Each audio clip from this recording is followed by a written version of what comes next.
Dunyodagi eng hashamatli qamoqxona haqida eshitganmisiz? Videoni boshlashdan oldin bir dona like bosib qo'yish sizga qiyinchilik tug'dirmaydi. U xuddi 5 yulduzli mehmonxonaga o'xshaydi. Shu sababdan ba'zi mahbuslar bu yerdan ketgisi kelmaydi. Bu hashamatli qamoqxona Grenlandiyada joylashgan. Bu dunyodagi eng katta orolning aholisi atigi 60 ming bo'lishiga qaramasdan, bu yerda jinoyatchilik nisbatan yuqori. Bu qamoqxona dengiz bo'yiga qaragan tog' yonbag'rida qurilgan bo'lib, videolarimiz yanada sifatli hamda davomiy bo'lishini xohlasangiz, like hamda obuna tugmachasini bosib qo'ying.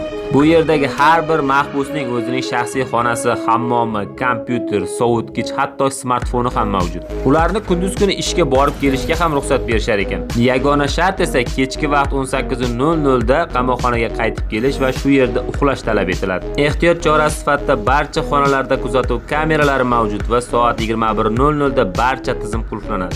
Aytingchi, bunday qamoqxonalar insonlarni jinoyat qilishdan to'sishi mumkinmi? Fikringizni kommentariyaga yozib qoldiring.